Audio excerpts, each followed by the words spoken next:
Okay, hi everybody. This is Evie and Brittany, and she is joining us for a video today. I actually did a video with her on her channel. We just filmed it. You guys will probably see that video before this one comes out, and we had a really good conversation about subsisters and forming relationships and BDSM outside of finding a partner and a dominant. Links down below if you guys want to see that video. But today we're going to be talking about, it's kind of a nebulous topic, so just hang in there because I'm not really sure how this conversation is going to go, but hopefully you'll find it interesting and helpful. And we are basically going to be talking about being emotionally vulnerable in BDSM, how to go through the process of becoming more emotionally vulnerable with your dominant or with your submissive, and how to just open up and have that connection in BDSM. I think a lot of us, maybe we have histories of anxiety, depression, other mental health issues, or just in general, we have issues with our past that involve complications around trusting other people, just having a lack of experience, or really not even really knowing how to be able to open up to another person in that way, especially with something as emotionally vulnerable as BDSM is, because it really is. It's not just about the physical harm, I think, that can happen in BDSM as much as it is about the emotional harm that can happen, and how scary that can be. But today we're going to be talking about kind of, you know, how to open up to your partner, how to get that conversation started. So I guess the first thing I would want to address and talk about is just a very basic question that I think a lot of people are dealing with, which is, I've been in this relationship for such and such amount of time. I want to introduce BDSM, but I'm really worried and nervous of how my partner might perceive that. And do you have any advice you might give to somebody who is struggling with opening up to their partner about just basically I'm into BDSM? Well, I think first and foremost, knowing a little bit about how to present it best to your partner specifically is first and foremost. So if you have a partner that gets overwhelmed with too much new information, maybe do it gradually. If you have a partner who wants all the facts, have them ready. Also, just maybe do some research on your own to have a better and clearer idea of what it even means for you.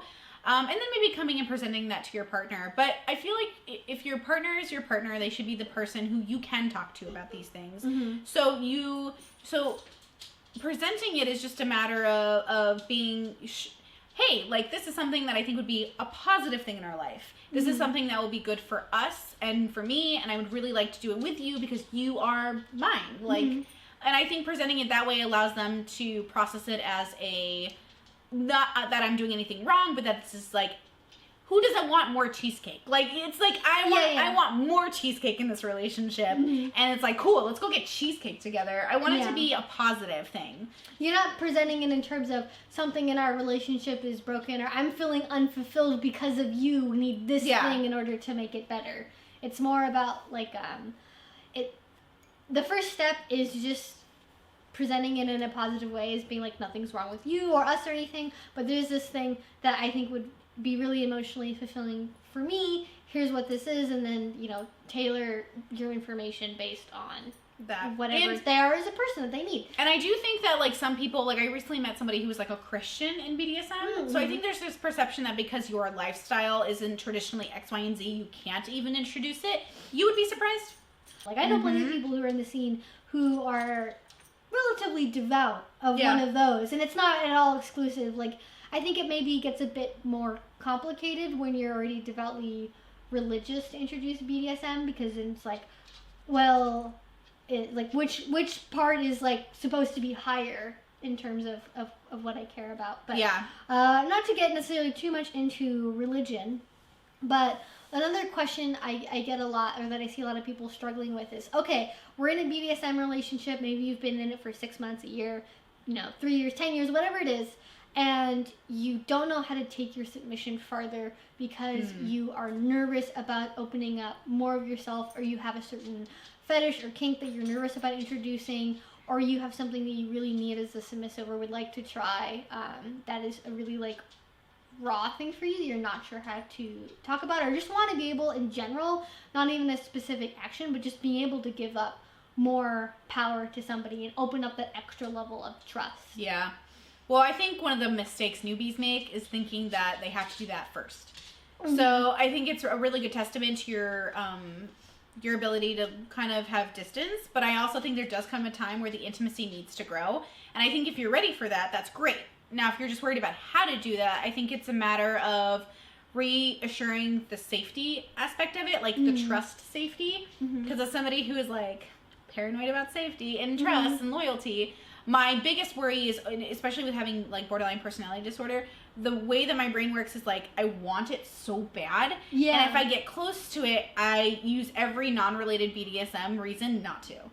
Well, they put their socks on the floor, which means if they can't even do laundry, they can't even do that. Like, why am I? Like, what am I? What the? So it's a matter of seeing the logic through the defense mechanism that your brain is putting up to like avoid the hurt. And I do think that's a big part of it. Now, I think time is amazing, and time allows you that ability to learn to trust based off of like who they are, because you get to know them. And then I think it's just a matter of taking it slower. Like, I think people want to just, even 10 years, they're like, hey, we're this many years in, we should just, but like, it's okay to dip your toe in before diving in. And so for me, I need that. I need it, and I need it, this is going to sound really tedious, but I kind of need it over and over again before you need that constant reminder if this is a safe person. And even if it sounds like super exhausting, because, oh my gosh, how many times are you going to do this before you do this? And it's kind of like, I need it. Yeah. So, and it's okay for, well, maybe I'm saying it's okay because it's what I do. Yeah. But let's say you go to the step 2 of like the trust, and then you're like, oh, okay, go back to step 1 now. Yes, okay, baby steps. Yeah, so, like, I kind of do this, where it's like, I go further, but, like, I go back, and then I go further, then I go back, and it's kind of, so it just takes me a little bit of a while, but I think not beating yourself up on it, because that's something I do, like, professionally, not just because I'm a masochist, but I'm just like, bad. You're an emotional self-masochist. Yeah, I mean, talk about, like, even the protocol party last night, I messed up a few times, and I was like, I am the worst. I'm the worst. I'm just gonna go take a cold shower, don't worry about me. Like, literally, I was like, bad, you will cry for this later. Like, I was just like, I'm so bad, but obviously, like, it's about being your best, and that's great, and you should be proud of yourself for being the best you can be. I understand wanting that intimacy, though. I really do. It's I think that's the craving that I think that tells people BDSM is like kind of in your soul sometimes, where it's like that it's so beautiful that I don't blame everyone for wanting it, I think and that's sort of what I wanted. What am I saying? That's sort of why I wanted to talk about this, is because I think so many of us as S types, or even as D types, can totally go through this as well, where it's like you need that like extreme level of vulnerability that you don't necessarily get out of a vanilla relationship, but because you don't have any people in your life that you see like demonstrate that level of emotional vulnerability where it goes well for them in the end. Like, usually the narrative we're presented with is the woman who overinvests in her man, who ends up betraying her. And so we're kind of taught either that because that's part of our own personal story, because we've seen it so much that like we have to constantly be reserved with ourselves, or even as well, I think a lot of times in vanilla relationships it becomes, and I'm not trying to say this is all vanilla relationships in any way, but there's a lot of times it ends up being a game where you try to get as much out of the other person before you give anything up, or it's sort of like they're not being emotional, they're not willing to be emotional with me, why am I going to give anything to them because they haven't given it to me, or we don't have that like thing. But then in BDSM, where there's this negotiated power dynamic, it's almost expected as the S type that you're going to be giving more in terms of how open you are, because it's how the power exchange flows, is you being willing to give up more of that power to the dominant in terms of like, here's all the things that I'm honestly really, really afraid of. Here's all of my like different emotional triggers from my past. Here's all of my really like dreams I want to have fulfilled before I die. Like all of these things that. And I will say too, as you were talking, it made me realize a little bit more too with vanilla relationships.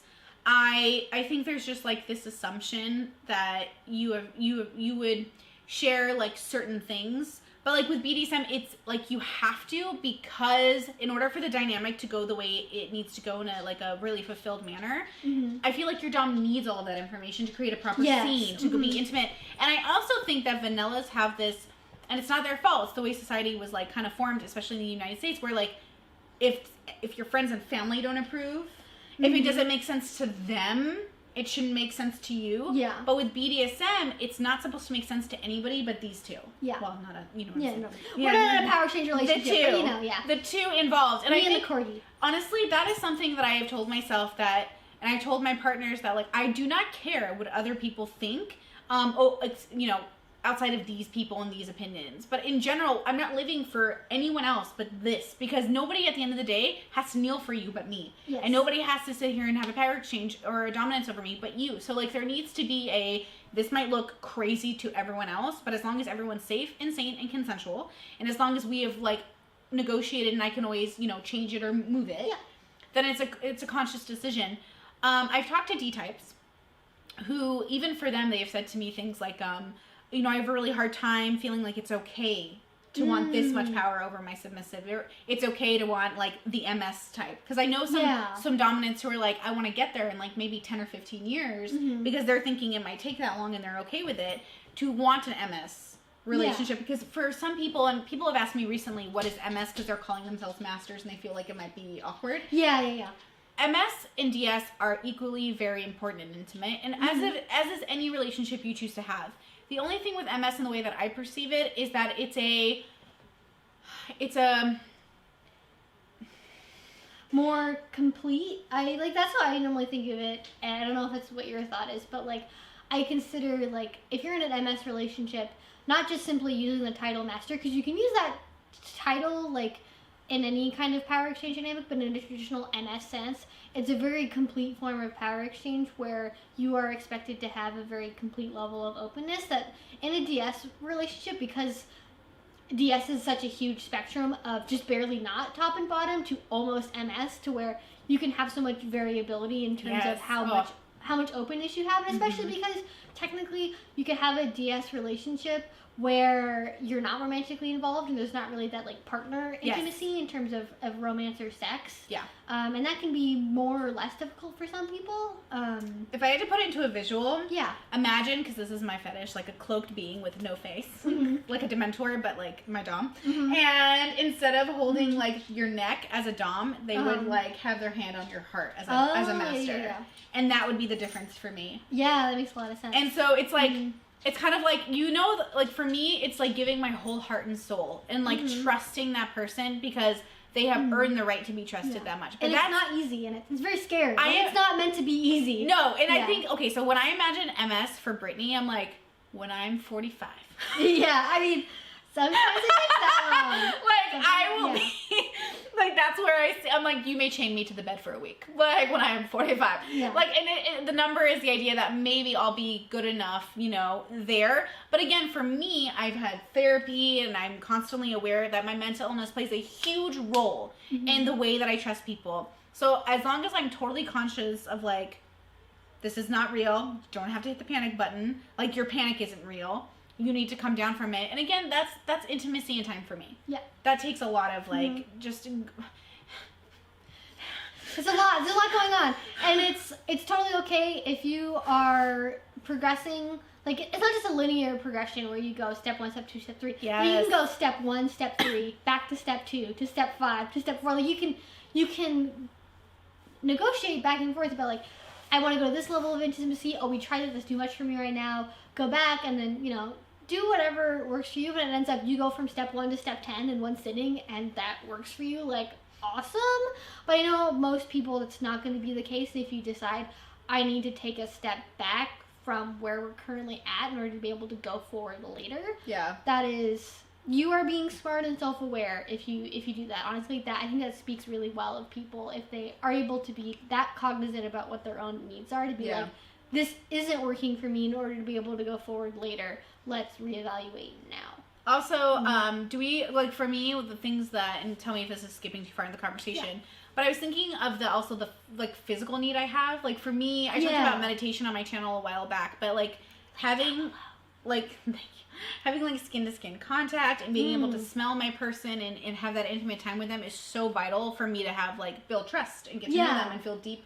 So I think scheduling time out of your week to definitely be like, because if you have actual connection as an adult, like, working full time and stuff, it could sometimes, like, this happened to me where it was like weeks and we hadn't had a scene. And I noticed that right away. It was like the intimacy had felt stale. And I think that's kind of like, if I had to correlate it with a vanilla relationship, it'd be like, we haven't had sex in 3 months. Like, yeah, exactly. The sex was still happening. We were still having sex every day, but there was no DS. Yeah. And it felt like there was a void and emptiness. Like, it was so different. I think that's why I separate sex from BDSM so much, because it's so different. the needs that it fills are so different. So different. So I definitely feel like people who write me who are in online only relationships are lacking the intimacy, I think, because not that it can't work for you, but I do adhere very strongly to the physical philosophy of like smell and touch and texture. Yeah, you're just a very like sensory person. And I think there are ways to make that work in online relationships to an extent. Like obviously there's lots of great apps out there that you can use for long-term relationships. Like I know there's ones I think where if you put like your hand on the screen, it'll show like your partner's hand on their screen, and you can like hold hands with the phone, like that kind of thing. I mean, it's not a substitute from actually like feeling somebody's body heat and their smell, but there are ways I think to get to that point. And it's, I think online there is definitely like an upper limit, because so much of being online is dependent on this person is who they say they are. When I punish them, they're really doing this punishment. All of these things. And that's a whole, like, we'll do a video, or we'll have conversations, I'm sure, in the future talking about online relationships. But when it comes to, like, being in real life and forming that intimacy, I do also very much agree that, like, the physical part of it is very important. I am also a very sensory person. I need to be able to, like, have skin-to-skin contact, and oftentimes for me, if I'm having a bad moment, if I'm going through something rough after a scene, being able to have that contact, even though for me, I fight it. Like, I fight like I don't want it. Yeah. And then that's actually still what I really need. Yep. Yeah. Well, I feel stupid sometimes, and that's a really harsh word for me to use for myself, but I feel almost dumb being like, this hurt my feelings, or this, even if it's something they didn't do, like, I fucked up on this, I feel like a bad person, or I feel stupid and I feel dumb needing to even, like, can I have a hug, or can I have, like, sometimes I'll, you remember that Conquer book, Conquer Me Feelings I gave you? I'm going to do a review on this BDSM book soon. It's really good. But I would use that as, like, I have Conquer Me feelings, where I need to not feel, like, completely alone, and I need to feel that intimacy, but I also need to feel like, you know, I need to have my dom comfort me, not my boyfriend, or not my girlfriend. Yeah. Like, and to be honest, I don't really use that, even, like, vanilla term-wise. Like, I couldn't imagine dating somebody who's just boyfriend right now, or just like there would have to be some sort of like a play partner relationship, probably. But the point is that for me, I need my dom to comfort their submissive for whatever reason, and it's a very different, intimate comforting. And I think asking for it is something. Okay, this is what I do. Yeah, this is what I do in my head when I'm in, especially if I'm in like a panic mode. I have perfectly articulated my needs to you, sir. I need you to hug me, watch a movie with me, and put me to bed. Yeah. What I have said is, I don't know, I just really want you. Exactly. Yeah. It's like, I don't know. Like, I just want to be warm and food and belly. Yeah. I have articulated. Now do. Exactly. Like, usually comes out of my mouth is, I'm cold. Like, I'm cold. Like, I just, like, for me, like, that feeling cold can both be, like, a physical thing and then also, like, emotional. Like, being cold ruins my scenes. It ruins my dynamic. I hate being cold in every way. We're currently sitting behind a fireplace right now. So good. Like, it's my like, all of my lower body is very warm right now. I'm very happy about it.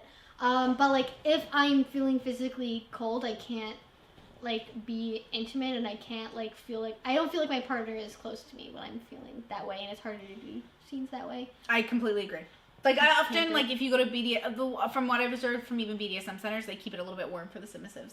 Because often we're naked, because hitting and implements is easier. Meanwhile, our doms are in full leather, and they're like, I'm hot. And I'm like, well, I'm freezing to death, so. And since you're hitting me.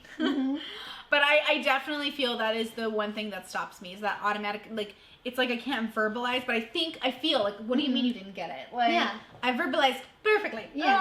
Like, I'll go through the whole thing, I'm just like screaming in my head, like, this is what I need, and then I'll like be like, no, I'm fine. And I've done that. I've done the little one, what do you need? And I'm like, nothing, like, I'm figuring it out. I don't know how it is for you, but for me, like, as a submissive, I feel like I'm not allowed to be the one who is needy. Like, I think that's part of my dynamic as being like in service is I don't want to burden my partner with having to take care of me, because I feel like I should be taking care of them.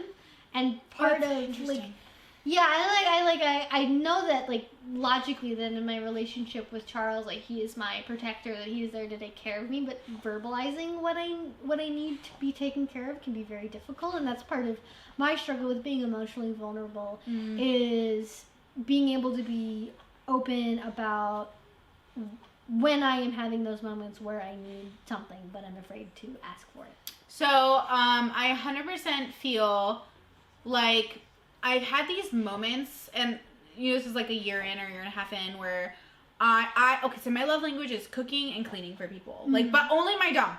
If any of you bitches invite me over thinking I want to cook and clean for you, like, I've had friends who do that. I'm like, no. Not how this works. No. But what I need is actually, and I didn't know this is what I need. I would get mad. Is like verbal reassurance. Like, thank you, little one. That was really nice. Like, I love the way you folded my pants. Or little one, that smells really good. Or like something to like, because it takes hours for me to cook like a fancy fucking meal. Or like, because I'm rarely meticulous about it. I really love doing it. But like tomorrow I'm going to go shopping and do like this whole meal thing. But like, if like they came home and they were just like, oh, thanks, leave me alone, I'd be like, oh, I worked so hard for this. No. So like the idea is I take care of you by this way, and you take care of me by comforting, reassuring, thinking, like being a part of, and that's the exchange, right? That's the flow of things. You get to be emotionally vulnerable, and then that cycles back to them reassuring you that vulnerability was accepted. Now, I think the difference too in vanilla relationships and BDSM is like that's service for me. It's like I'm doing a service for you. In vanilla relationships, sometimes I feel like there's this stereotype, especially in movies and TV, where like the women are expected and the men are expected to do this, and then the women are expected to do it with no thanks and praise. Yeah. Like, I've seen that happen, and I'm like... And then they're naggy about it whenever something that, like, you were supposed to pick up your socks, why didn't you pick up your socks? Why didn't you take out the trash? Yeah. And I definitely think that's a part of it. Now, I will tell you this, the hardest part of feeling that intimacy is understanding the difference between balancing your work vanilla life and balancing your DS. And figuring out where the intimacy is appropriate and, like, when you're allowed to feel... Because I feel like I am 24/7. So, like, it's not a matter of like getting to always be in that headspace, and so you have to turn it off, and which means like for me the hardest part was just balancing it. Like, I'm upset at you as a submissive right now. I'm also upset at you as a vanilla girlfriend, and I don't know which one to be, and I don't know how to express my anger, and I'm really frustrated, and I think that's always going to be hard for me, to be honest. I think it's hard for most people because it's like, okay, I'm mad at you for like these different reasons, but then our dynamic dictates that like this has to be handled in different ways. Yes. And that can be hard to know. Okay, do we handle this in a vanilla way, or do we handle this in a kink way, or do we talk about it both ways if it affects both sides of the life? Yeah. As it were. Honestly, I think after a while it just became easier for me to give it more power. Knowing that in the end, you always have the ultimate power by being like, red, I'm out. Yeah, exactly. Like, really, ultimately, I think as a submissive, you just have to have confidence, one, in your ability to say no to situations that do make you uncomfortable, and that will be respected, and that your dom is trustworthy enough and is a good enough dominant where they will honor your vulnerability, not just in the moment, but for long term, and they won't hold that vulnerability against you. Like, in 6 months, you're having an agreement, and they bring up something that you were, like, confided in them about, like, well, you know, blah, blah, blah. I don't know, I can think of a good specific example, but, like, trust that won't happen, and that can take time. I think for some people, it can also maybe even be more scary when you've been in a longer relationship than a shorter one, because then they have so much... You have so much more at stake. Oh, yeah. Vulnerability. But I feel like if you have any last thoughts, that would be a good time to do it so we can go ahead and get wrapped up. So the only thought I have is that you choose your partners. And you choose how intimate and how much you want to trust them based off of your needs, like whether it's time or intimacy or whatever else. But you choose them.